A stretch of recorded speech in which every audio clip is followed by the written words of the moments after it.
आज का जो टॉपिक है वो है शियाटिका। शियाटिका आम तौर पे अरकुन्निसा जिसको कहा जाता है या लंगड़ी का दर्द भी उसको कहा जाता है। आम तौर पे ये दर्द जो है वो कमर से शुरू होती हैं, फिर बटक तक आती है और फिर उससे नीचे ताई तक और फिर नी जॉइंट और फिर काफ मसल तक आ जाती है और फिर एंकल जॉइंट जो है वो भी इससे मुतासिर हो जाती है। इसमें आम तौर पे होता यूँ है कि इसमें जो कॉमन है, जो बिल्कुल आम तौर पे है, तकरीबन एक अंदाज़े के मुताबिक तकरीबन 85% जो है वो आम तौर पे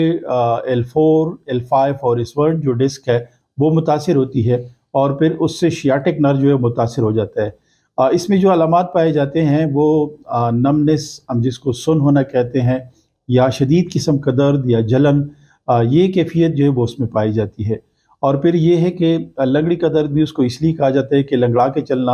या चलने से दुश्वारी, चलने से तकलीफ़, यानी जो ही स्टेप जो है वो कदम जो है वो रखते हैं तो उसमें शदीद किस्म का इजाफा जो आ जाता है। या इसके साथ साथ मॉर्निंग स्टिफनेस हम जिसको कह लेते हैं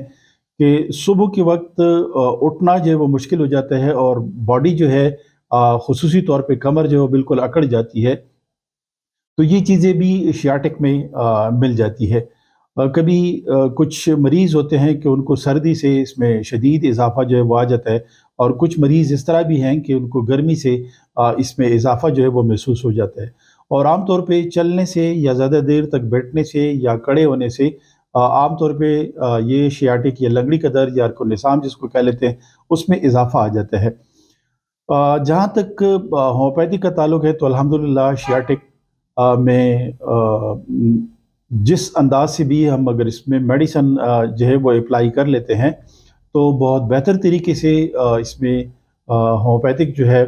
वो बड़ी अच्छी तरीके से इसका इलाज जो है वो मुमकिन है होम्योपैथिक में। अदरवाइज़ देखा जाए तो आम तौर पे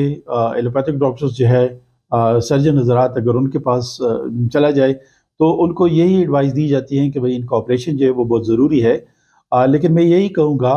कि ऑपरेशन से पहले एक दफ़ा होम्योपैथिक को ज़रूर आज़मा लें कि होम्योपैथिक में शियाटिका के लिए, अर्कुनिसा के लिए बेहतरीन इलाज जो है वो मौजूद है।